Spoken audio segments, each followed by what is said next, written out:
Баршаңызға қайырлы күн достар, менің арнама қош келдіңіздер. Бүгін мен сіздермен жасалу жолы қарапайым, өте жеңіл, бірақ дәмі өте керемет, дәмді болып шығатын пончиктердің рецептісімен бөлісетін боламын.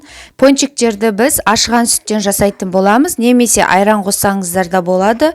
Бос табаға жылы сүтімізді құйып, үстіне бір жұмыртқаны саламыз, бір шай қасық тұз, ас содасын қосамыз, 3 ас қасық қант және күнбағыс майын қосатын боламыз. Барлығын жақсылап араластырып, ұнды 2-ге бөліп қосып, жұмсақ қолға жабысыңқырайтын қамыр илейтін боламыз.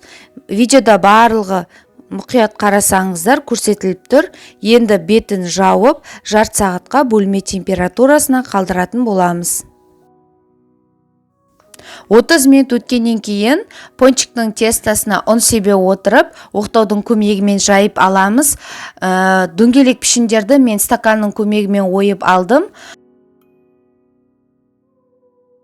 Пончиктің ортасындағы ойықтарды кез келген кремге арналған насаткамен жасап алсаңыздар болады. Мен сол әдіспен жасап шықтым. Енді күнбағыс майын жақсылап қыздырып, 2 жағын қызарғанша пончиктерімізді пісіріп аламыз. Пончиктеріміздің барлығы күнбағыс майына батып тұруы қажет. Сол кезде қып-қызыл болып, әп-әдемі болып пісетін болады.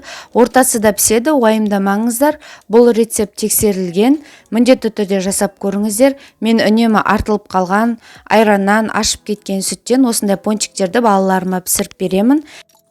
Енді пончиктерімізді шоколадты ганашқа батырып, бетіне түрлі түсті посыпкалар сеуіп шықтым. Немесе өз қалауыңыз бойынша қант ұнтағын сеуіп жіберіп, шаймен бірге жесеңіздер болады. Осы мен ұсынған рецепт ұнады деген ойдамын. Лүпіл басып, еңбегімді бағалап кетіңіздер және арнама тіркеліп, қоңыраушаны басуды да ұмытпаңыздар. Сіздерге ас болсын.